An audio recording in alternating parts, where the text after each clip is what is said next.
Welcome to the Nonprofit Exchange Podcast. Stories by leaders for leaders to help you raise the bar on your own excellence, to release the potential inside of you. Now, here's today's podcast. It's 2:00 on Tuesday on the East Coast in the United States, and it must be the Nonprofit Exchange. This is Hugh Ballou, founder and president of CenterVision Leadership Foundation, where leaders create synergy with their teams because they're so clear on their vision. Today, we're going to take it up a level and talk about the value. My guest is a new friend, Mark Boundy, coming in from Scottsdale, Arizona. As you know, CenterVision's in the South. We're in Virginia. So we're in very different climates, different time zones. So Mark Boundy, tell our viewers, our listeners, a little bit about who you are, and especially related today's topic. It's about value. So talk about yourself and value, please. Yeah, and Hugh, thanks a lot for having me on. I'm so appreciative of the opportunity.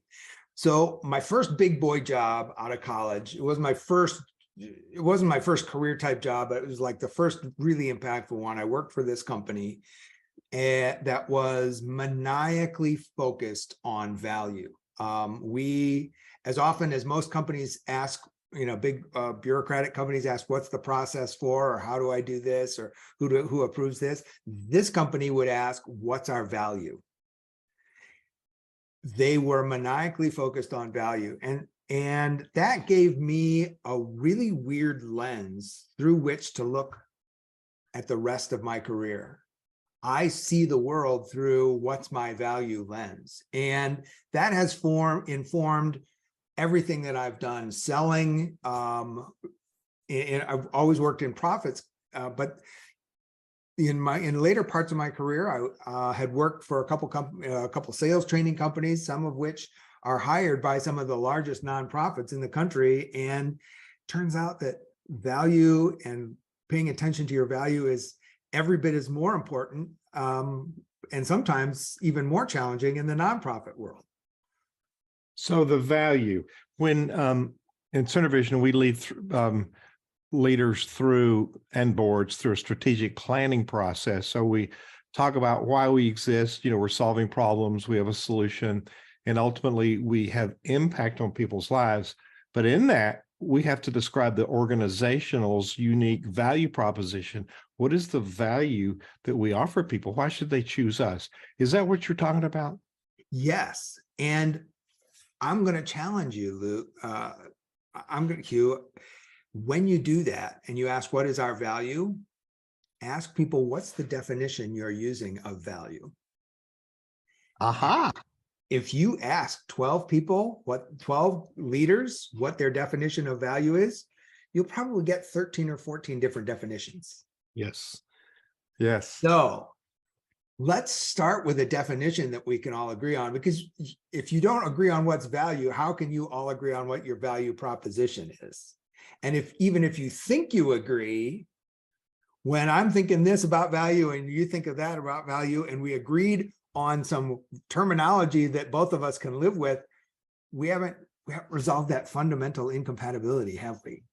No. So nobody buys your product, your service. Nobody goes to your church for the services. They go to achieve some outcome. In my world, they don't buy your product or service. They buy the outcome they achieve when they get your product or service, when they decide to do business with you, when they decide to join your community, when they decide to give to your nonprofit, they achieve an outcome. Okay. And that's the ROI goes from return on investment to return on impact. We give to bring value. Yes. So value is the desirability of whatever that outcome is. And unfortunately, everybody gets their own outcome for their own reason. In the nonprofit world, those outcomes can be crazy varied. And you have to understand what each donor, what each client is looking for in terms of an outcome, and to see if what you do in your nonprofit, in your church, is able to offer them that value. You have to turn yourself into the outcome that every individual person is looking for. And some outcomes you can deliver and some you can't. And that defines the boundaries of your community, doesn't it? It does. It does. Now, for people listening on the podcast, they can't see your background, but you have quite a bookshelf there of, you can tell a lot about a person by looking at their bookshelf. But I'm looking at one particular book that's turned sideways, and it says Radical Value. Tell us about that book. Yeah, that's my book. It came out on the first day of COVID in 2020, Friday, the 13th of March, Friday the 13th. But there was never a more amazing time for a book like that to come out, because in that book, I start with helping people understand their value, and everybody was pivoting their operations to try to figure out, how do I stay in business? How do I continue, serving my people? How do I support work from home? And you have to understand your value. The purpose of every organization in the world, profit or nonprofit, is to produce more value for its customers and clients than it costs you to deliver.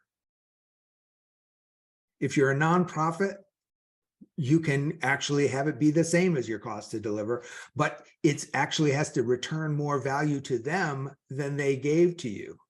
That great feeling has to be worth more to them when they donate to you than the amount of money that they gave to you. Otherwise, they don't do it. And that's a really powerful paradigm. We get into the trenches, especially, I like to say that the word nonprofit is a lie. It's a for-purpose business enterprise, not a for-profit one. However, it is a business. We have to generate revenue, and we attract revenue by the value, right? Yes. So value is the desirability of an outcome people achieve from doing business with you. So the value of a house when you're buying it is the value of the neighborhood you're living in, the schools, and the ability to bring your family up within those schools, and the amenities that you love, the hiking trails or the playgrounds that are near that home. That home is the sum of all those outcomes that you're going to achieve as a family because you bought that house. And you're going to pay a certain amount for that house. And that's why a certain house of 2,000 square feet in one area is worth and valued more highly than a 2,000 square foot house with the exact same floor plan located in another area, because of the affiliated outcomes and the all of those hard to quantify things that are associated with that 2,000 square foot house in another area. So when you're operating, I love that, a for-purpose or a non-for-profit, this is hard. You have to understand the outcomes that your stakeholders are achieving when they engage with you, when they do business with you. And in the nonprofit world, that is insanely difficult. It is. You have to quantify the value in different ways than how many dollars you're making bottom line profit, because that's not your ultimate goal. So the challenge is, how do we quantify that? So let's talk a minute about the value exchange for the different participants. Now, we've got the nonprofit. We exist to feed people, house people, whatever our mission is. Yeah. That's the value we provide to the community. So our tagline in Center Vision is transforming leaders, transforming organizations, transforming lives. That's the value that we offer to our communities. Now, for the people that need housing, need food, need clothing, need medical care, whatever it is, they get value because they get something they don't have. Now, we often forget that somebody writes a check because they're making a donation. They're happy because you fulfilled a need for them to be able to feed people, house people, whatever. So there needs to be a fit for their passion. And so we don't really approach the conversation with the donor, understanding it brings them value as well. You want to comment on that? Oh my gosh, that is the most mysterious, and that is the most hard to quantify. But when you see a charity on television saying, we can feed these refugees in Ukraine for only 15 cents a day, with the idea being you as a private donor have no chance of getting anywhere close to that. Look at how efficient we are with your money. You can feed a human being for this much. And we are so efficient, and we have such matching funds and whatever, that we can provide that. So that monetary value is you're saving a human being's life. And it's only going to cost you 15 cents a day. Right? So that now, geez, maybe you don't give, money. Maybe you're not one of those people who gives money to, panhandlers on an intersection at a stoplight every day or ever. But you'd like to think of yourself as the person who is your brother's keeper. And geez, I can be my brother's keeper by just giving this money to this very responsible organization that does great stuff with it. I am now my brother's, I can now look at myself and say, I give this money. I am my brother's keeper. And what does that feel like to you? And how much are you willing to pay for that feeling? Sounds really transactional, but the value, the cool thing about a nonprofit, where I live in the B2B selling, I talk about the value of this software is going to save this many dollars in your operational cost savings. And it's very concrete in terms of my software that costs $100,000 is going to save you $300,000 in operational costs. That's easy. That's child's play. But you, for this $1,000 donation, are providing this very ethereal benefit, this very ethereal feeling that you don't know what it's worth to somebody. You just know that when they give you that money, it's at least worth the $1,000. And we have to become better as we manage nonprofits about understanding what the outcome each person is giving. When I talk to college development folks who are, it's a nonprofit, we take donations for the use of the college endowment. You're giving X amounts of dollars is building the college and building that college you love and paying for students and so forth. So you have to quantify what it's doing and what parts of that different people care about. So that we're not very good as a sector of leaders. Let's lump faith leaders and nonprofit leaders in the same bucket, because we're doing charitable work. We're running an organization for the good of humankind. Now, we're working around a philosophy, feeding people, or working on a faith journey, or sometimes churches do it all. They build habitat houses, they feed. So there's a mix of things, but we're leading people on a mission to provide value. Now, having said that, we're not very good as leaders in defining how we describe that value to, let's call them supporters. Because when you say donor, I'm thinking about organ donor or something. If you think of a supporter, now it's a foundation is going to write you a grant. It's a sponsor company wants their brand associated with it. It's a high net worth individual is going to write you a check. It's 100 people that are going to pay you $25 a month. So we're not really good at, so give us some guidance. How do we encapsulate the value? What's the process we go through as leaders to think through, and people don't know it, and we have to be able to communicate what the value is to those people that want to support us. Does that question make sense? I think so. I'm going to be like Henry Kissinger. I'm going to give you the answer to the question that I wanted you to ask. And I'm hoping it's close. So as a leader of a a nonprofit, a faith-related organization, whatever, you have to figure out what is your differentiation. How are you different from every other nonprofit? Because people have lots and lots of options. How are you different? And it's not how you think you're different. How do your customers think you're different? Now, again, in my world, B2B selling, you can actually measure my difference very concretely. It might be that your differences are operational or in your area of focus, but whatever that difference is, and don't worry, because tiny differences can make a huge difference to your supporters. How are my difference? And then think, what kind of supporter outcomes, what kind of client or beneficiary outcomes does that difference feed? If I am the best in the world at supporting left-handed homeless veterans with opioid addiction, what does that mean? I'm the best in the world at that. Right-handed support, it just means the kind of support you get just is whatever, right? If you're the best, what does that mean? Well, that means I support left-handed opioid users, homeless vets. And what problems do they have? And who cares about that?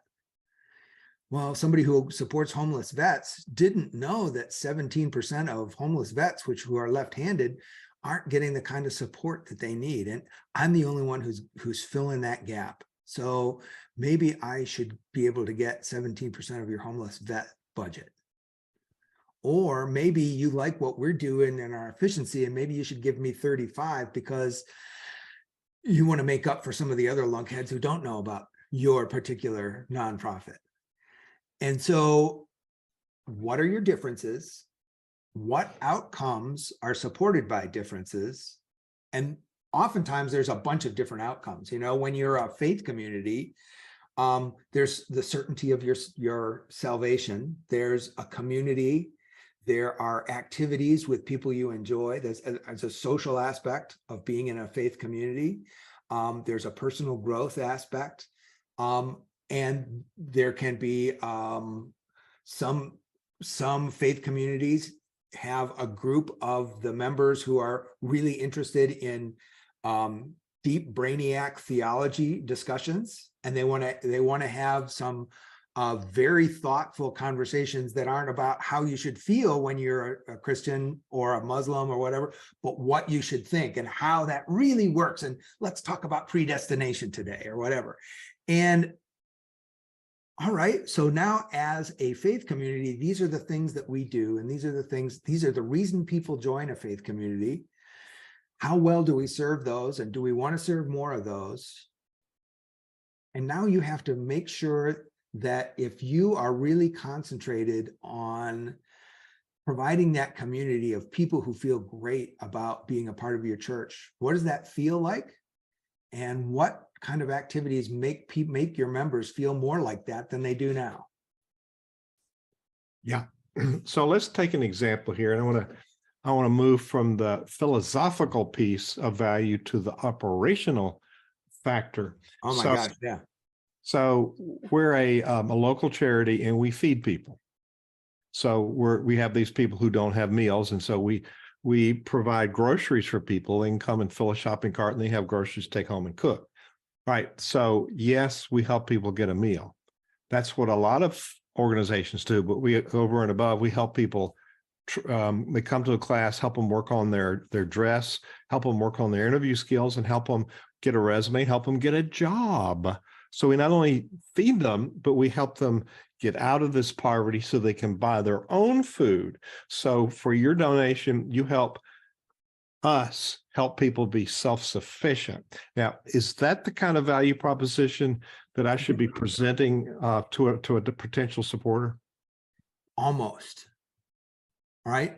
All of those things are what we do. We get people food, but the people receiving the food get peace of mind. Get, my child is learning better in school and he's going to have a better life.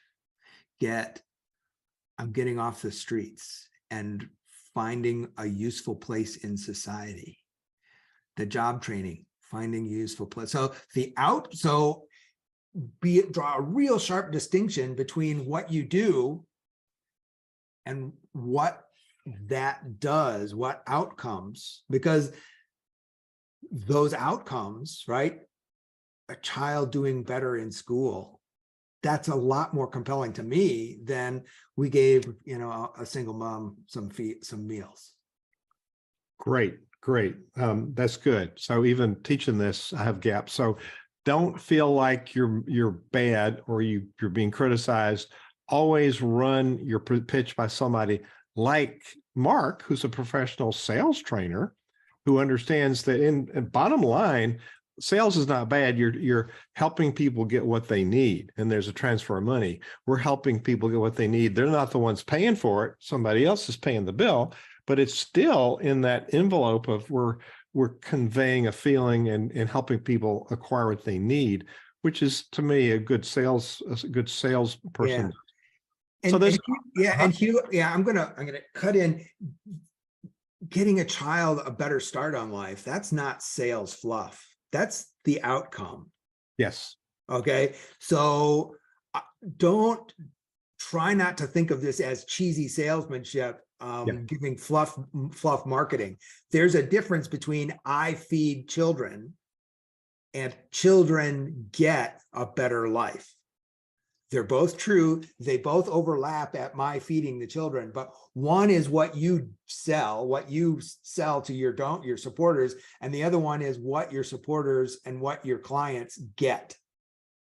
Here's the underlying piece of information with that whole conversation is in our sector, faith and community leaders, nonprofit leaders, we tend to think we don't want to be selling. We don't sell. Wait a minute. There's a good part of that. We learn the language to convince people to help us. Is that right? Yeah. When you have your heart in the right place, selling is a clean activity. Selling is the most blessed of all activities. It's a win-win. Right. Yeah. When you do it from the right place, if you're trying to be manipulative and know that when you're trying to be manipulative and just separate somebody from their money, that's the kind of sales that everybody in that nonprofit world should run from properly. But when you are making the world a better place, you're allowed to be proud of that. You're allowed to try to do more of it. And you're allowed to not feel shame at asking more supporters to help you with your mission. And you are commanded to not be ashamed of that. Absolutely. You could find the Bible passage that validates that. I just think it's true. You could tell me where that's found in the Bible. I'm not sure. There's a lot of really good wisdom in Ecclesiastes. It's nothing new under the sun. We actually, that's a new framing. So remember, you heard it right here in the Nonprofit Exchange. That's a new framing for what we actually do a bad job of selling because we hit people up for money, and that's it. Rather than helping them be joyful about the difference they're making. Let's we got a few minutes left in the interview. Let's go to the operational piece. Now, you work with larger organizations. We have this thing we call siloing, where people only do their function. Well, it happens even in the smallest of organizations, and it starts with a leader, and the leader is doing too much. In leadership talk, that's like over-functioning. We do everything because we want to be helpful, but really we're disempowering other people by doing it all. And so how do we have processes and we have systems, but we get too deep in the trenches and we lose our flexibility because, especially in the last 2 years, things have changed. So how do we stay attentive to making processes remain relevant? Yeah. There's two major answers to this. One, make sure everybody knows what the connection of their role is to the value, the outcomes that you produce. And there's a great old story when John F. Kennedy was doing one of the first tours of Mission Control in Houston. Everybody was showing him what they did, and he came across the janitor and he asked the janitor, "What do you do?" The janitor says, I keep this place clean and free of litter so that nothing goes wrong with this equipment, and that astronauts can go to and safely return from the moon. The janitor knew what the job was and how his role connect. So everybody in your organization, stop just giving them their job and their process and saying, it's my job to connect your process to the next person's process as your leader. That doesn't work. And it works less well I think it probably works less well in nonprofit organizations because the mission is less clearly understood. And Mark, what you're hammering on is what we talk about often, and we preach often, is this is a business. We need to install good, sound business principles. So that what you just said is so true. Yeah. So here's the second part. Since early industrial revolution, we've taken a static process. Adam Smith talked about the manufacture of pins. Somebody makes the wire, somebody straightens the wire, somebody cuts it to length, somebody sharpens one end, somebody puts the head on the other end, somebody puts all of those finished pins in a card, right? We broke that big job into its component parts and we got more efficient. And that is why we break jobs up and give people departments, because division of labor is more efficient. But it's only more efficient when the job of making pins doesn't change. If the steel alloy changes, if the machine to make the head changes and gets slower than all the other ones, now everybody has to slow down to the speed of the head putter on her. So silos and departments and division of labor is designed for and meant for a process in a world that doesn't change. All of those processes that make you really good at whatever it is the process was designed to do, make you bad at doing everything except that. All the other stuff, they make you bad at changing. They make you bad at realizing that your world is changing. They make you bad at analyzing that change, because everybody in your silo, if they get focused downward at their process, isn't focusing outward at the customer outcome. If I'm supposed to get a man to and from the moon, and suddenly there's a new technology, the janitor has to kind of know about that. Maybe there's a different kind of cleaning he's got to do. Maybe it has to be a clean room standard rather than just no hamburger wrappers on the mission control board. And don't you know that janitor is proud to go to work every day? Yeah. So in my thinking, there's even a category worse than bad. And I think that would be mediocrity. Can we go there a minute? Yeah. So you have a website, MEDIOCRATES, and it's WTF. So I'm going to, for those people that are watching on the video, and if, by the way, you can go to nonprofitexchange.org and you can find all of the archives of the episodes, but and you'll see the video, and then we're going to show on the screen here for the video. What do they find when they go to mediocrities, WTF? Yeah, mediocrities.wtf. Mediocrities is an ancient Greek philosopher that we made up. He's fictional, yet all too real, because he is the father of all mediocre thinking. Mediocrities is the one who said, that's good enough. Mediocrities has said, just follow the process. Mediocrities is the one who said, we'll make it up as we go along. Mediocrities is the one who said, at your next annual review, let's only talk about your weaknesses. And we want to laugh about the ridiculous things mediocrities said, but then we want to go beyond that and say, all right, why is that ridiculous? What is it costing your company? And what is it costing you? How are people laughing at you behind your back when you do this? And what do you want to do instead? So we want to have some fun with the mediocrity. And I think it's important, the mediocrity I fight in terms of my value practice is not selling value, not having your customers not knowing what your customers think they're buying, not pricing it correctly, not selling it correctly. But I wanted to just help other people fight other kinds of mediocrity. And so we created this movement, and anybody's invited to join at mediocrities.wtf. Mediocrities is Mediocrates. Mediocrate. So, and it's .wtf. Which is, there's actually a funny story. There's a company in Toronto, Canada that has mediocrities.com. They sell wooden shipping pallets. And to them, it's Mediocrates. Love it. Now, how mediocre is that? People can find you there. Can they go to there and there's a contact, or it's Mark at Bounty Consulting? What's the best way? Yeah, if you want to just reach out to me directly, Mark at boundyconsulting.com. You can hit the contact email on mediocrities.wtf.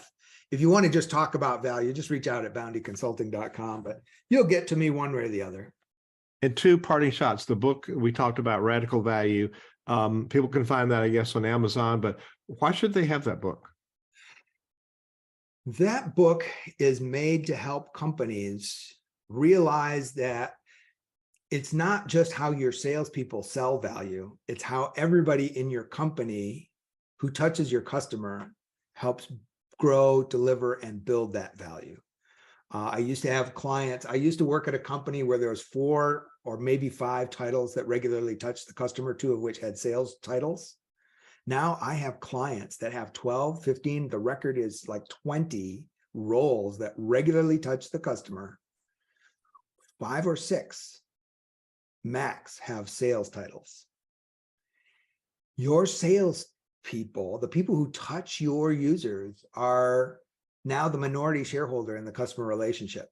And if the rest of your people aren't that janitor who knows how their role connects to that customer outcome, and the sad thing is, even in huge for-profit companies, only 22% of boards of directors on the board of directors on big companies you've heard of, understand the outcomes their customer achieve, understand the value that company that they are on the board of directors of provides for its customers.